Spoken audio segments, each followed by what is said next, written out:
बिस्मिल्लाहिर्रहमानिर्रहीम। हमारा next topic है जो हम पढ़ रहे थे, इससे रिलेटेड हम अभी एग्जांपल करने लगे। हमने बाउंडेड कन्वर्जेंस थ्योरम की एक स्टेटमेंट रीड आउट की थी, तो अब हम उसको ये स्टेटमेंट को जो है वो सेटिस्फाई करेंगे कि वो हमारा फंक्शन जो है वो हमारी सीक्वेंस जो है वो यहाँ हमारी कन्वर्जेंस प्रूफ होती है। हमारा फंक्शन जो था वो बाउंडेड था और फंक्शन जो है वो इंटीग्रेबल होना भी ज़रूरी था। तो अब हम उसको सेटिस्फाई करेंगे।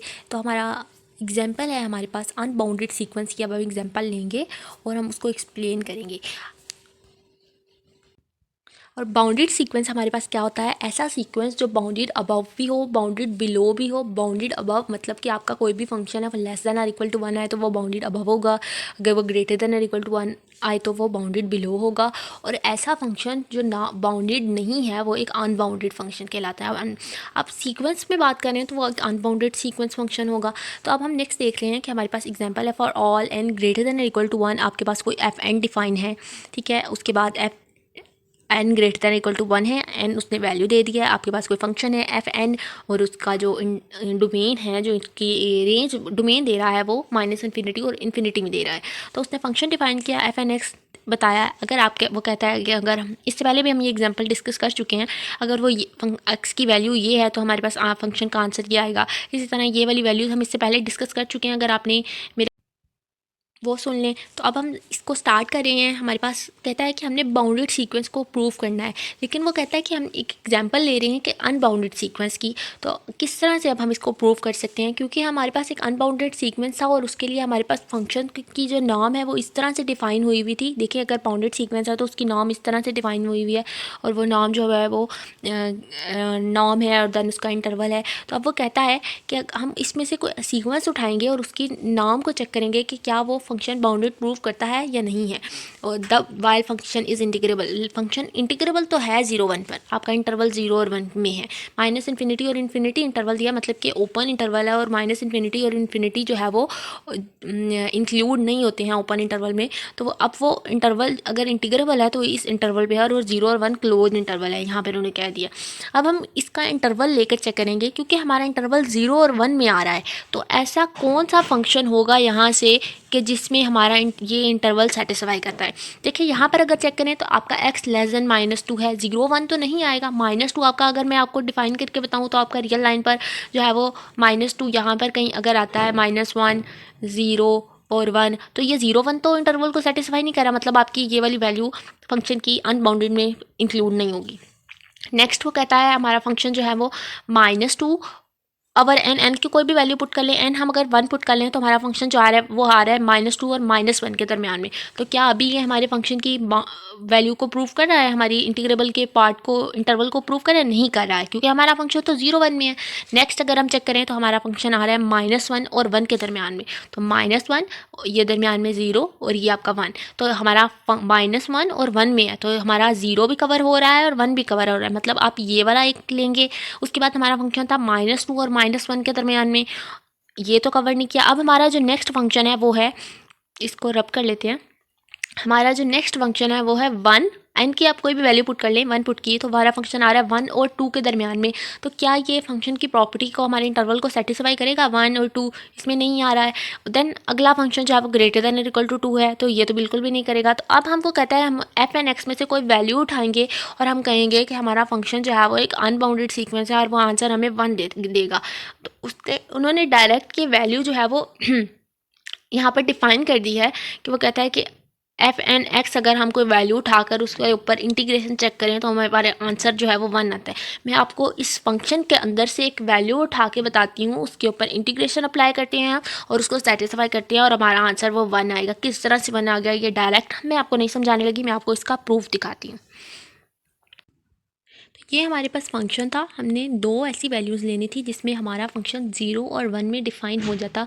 तो हमारे पास 0 और से 1 ओवर n और 1 ओवर n से 2 ओवर n पर ये वाला फंक्शन जो है वो डिफाइन हो रहा था, जो हमारे इंटरवल, कौन से इंटरवल को सेटिस्फाई कर रहा था? 0 से 1 के इंटरवल को सेटिस्फाई कर रहा था। ये दो फंक्शंस थे, एक था n² x dx और एक है n2 माइनस nx dx। ये मैं आपको वहाँ से दोबारा जाकर दिखा दूँगी आपके हैंड आउट से। अभी मैंने आपको इसकी इंटीग्रेशन बताने लगी हूँ। हमने इसकी इंटीग्रेशन आपका 0 से 1 में ये फंक्शन डिफाइन है, तो 0 से 1 पे चलें तो आपका ये फंक्शन और 1/n से 2/n पर ये वाला फंक्शन डिफाइन है। देन आपका हमने डी एक्स है आपके पास फंक्शन में, एक्स की रिस्पेक्ट से इंटीग्रेशन करनी है, तो n स्क्वायर तो एक कांस्टेंट फंक्शन है, वो बाहर चला जाएगा। देन आपके पास सिर्फ बचा यहाँ पर एक्स डी एक्स बचा, वो हमने इंटीग्रेशन कर लेनी है। उसके बाद n यहाँ पे भी कांस्टेंट है, n बाहर चला जाएगा, then 2 minus N X D X हो गया है, ठीक हो गया। Then n square as it is X की इंटीग्रेशन करेंगे, तो इंटीग्रेशन में क्या होता है कि जब आप किसी पावर इंटीग्रेशन करते हैं तो उसकी पावर जो है वो आपके x की पावर में 1 है, तो आपकी पन में वो 1 ऐड भी होता है, मतलब आपकी इंटीग्रेशन होती है ए की इंटीग्रेशन। जैसे मैं कोई कांस्टेंट वैल्यू ले रही हूँ तो आपने लिखना होता है a की पावर में n+1 और उस फंक्शन की पावर को नीचे भी ऐड कर देते हैं। तो यहाँ पर अब हमारे पास जैसे कि है x है, तो x की पावर जो है वो हम ऐड करेंगे, ठीक हो गया। x की पावर जो है वो अभी हम यहाँ से ऐड करेंगे तो इसकी 1+1 पावर जो ऊपर कर रहे हैं वही नीचे एक्स स्क्वायर और नीचे 2 हो जाएगा, ये वाली पार्ट की इंटीग्रेशन होगी। देन 2 माइनस एन एक्स की आपने इंटीग्रेशन करनी है, तो n तो कांस्टेंट है, बाहर चला गया था, 2 की इंटीग्रेशन करेंगे तो जब वो 2dx होगा आपके पास, यहाँ पर किस तरह से होगा जी, इसको चेक कर लेते हैं। जब 2dx की आप इंटीग्रेशन करेंगे तो x की रिस्पेक्ट से कर रहे हैं तो 2x हो जाएगा, ठीक है, 2 कांस्टेंट रहेगा तो 1dx की इंटीग्रेशन x हो जाएगी। उसके बाद माइनस एन एक्स है, n तो कांस्टेंट टर्म है, उसकी n एज इट इज़ साथ लिख देंगे और आपके पास इंटीग्रेशन होगी x की, तो इसी तरह से हो जाएगी x² 2 हो जाएगा, और जब आपका इंटरवल है वो इस तरह लिमिट्स में आ जाएगा। देन नेक्स्ट वो कह रहा है कि आपके पास ये जो फंक्शन है, ये 2 जो है वो कांस्टेंट है, ये इधर आकर मल्टीप्लाई हो जाएगा, n² 2 हो जाएगा, x का स्क्वायर, और आपकी लिमिट्स जो आ रही हैं वो 0 से 1/n आ रही हैं। फिर n आपका इसी तरह से 2x सेपरेट लिमिट कर लेंगे, क्योंकि ये लिमिट्स तो पूरे फंक्शन पर डिफाइन हो रही हैं यहाँ पर। तो अब आप उसी तरह से इसकी लिमिट्स को जब डिफाइन करेंगे, n आपका बाहर चला जाएगा और अच्छा n बाहर चला गया, 2x पर आपने लिमिट डिफाइन की, ये n/2 हो जाएगा। इस जैसे हमने यहाँ पर 2 को मल्टीप्लाई बाहर करा दिया, इधर ऐसे भी 2 बाहर चला गया और x के स्क्वायर के ऊपर जो है वो अलहदा से लिमिट्स डिफाइन कर दी हैं।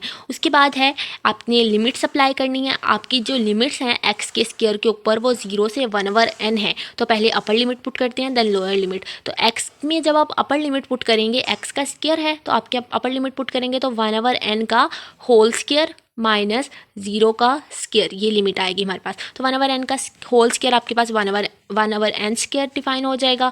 उसके बाद n जो है वो आपका कांस्टेंट है, 2 आप एज इट इज़ लिखा है। x के ऊपर लिमिट अप्लाई करनी है, पहले अपर लिमिट अप्लाई करेंगे, देन लोअर, x आपका सिंपल है तो 2/n अपर लिमिट अप्लाई की, minus sign, then lower limit x की जगह पर हमने 1/n लिख दिया, फिर minus n/2 as it is next. Then x का स्क्वायर है, उसकी अपर लिमिट जो है वो 2/n और 1/n से आपकी लोअर लिमिट है, तो x का स्क्वायर है तो 2/n का स्क्वायर, x को हम 2/n से रिप्लेस कर देंगे। देन आपके पास लोअर लिमिट 1/n है, तो आप x के स्क्वायर को 1/n से रिप्लेस कर देंगे।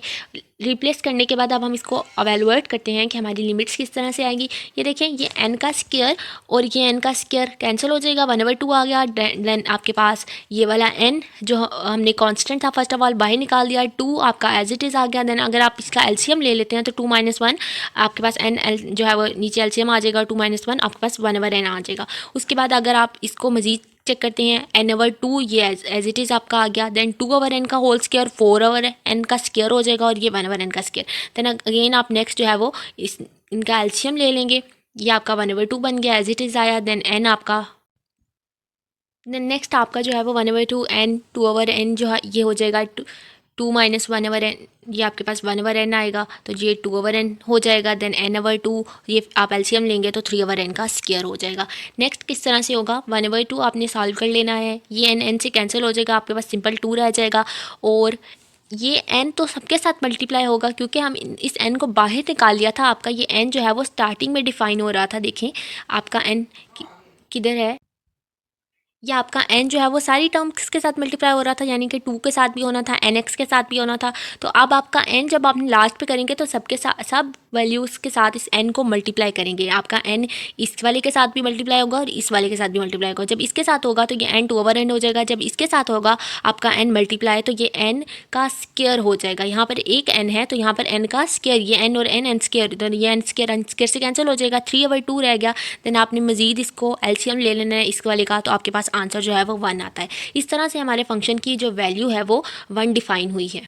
तो यही चीज़ हमने कहना था कि फंक्शन हमारा अनबाउंडेड था और हमारे पास जो इंटीग्रेबल से जो वैल्यू आ रही थी वो 1 आई थी। तो देखिए मैंने आपको ये प्रूफ करके बता दिया और हमारा फंक्शन मैंने आपको बताया था कि हमने किस तरह से अब चेक करना है कि हमारा फंक्शन 0 और 1 में आ रहा था। तो हमने एक ये इंटरवल लिया और एक ये इंटरवल लिया और आपका फंक्शन 0 और 1 में डिफाइन हो गया। लेकिन हम कहते हैं कि हमारा फंक्शन यूनिफॉर्मली कन्वर्ज करता है जब उसका आंसर 0 आता है। तो आपका फंक्शन तो आंसर 1 दे रहा है, तो ये एक अनबाउंडेड सीक्वेंस जो है वो जब आंसर 1 देगा तो हम कहेंगे कि हमारा जो ये चीज़ थी कि फंक्शन बाउंडेड हो और उसकी इंटरचेंज हो सकती है, लिमिट और इंटीग्रेशन जो है वो इंटरचेंज हो सकती है, तो वो नहीं हुई है। तो इसके बाद हम bounded sequence of function but limit is not integrable पढ़ेंगे। होप सो आपको ये बात समझ आई होगी। इंशाल्लाह नेक्स्ट लेक्चर जो है वो जल्द अपलोड होगा। अल्लाह हाफिज़।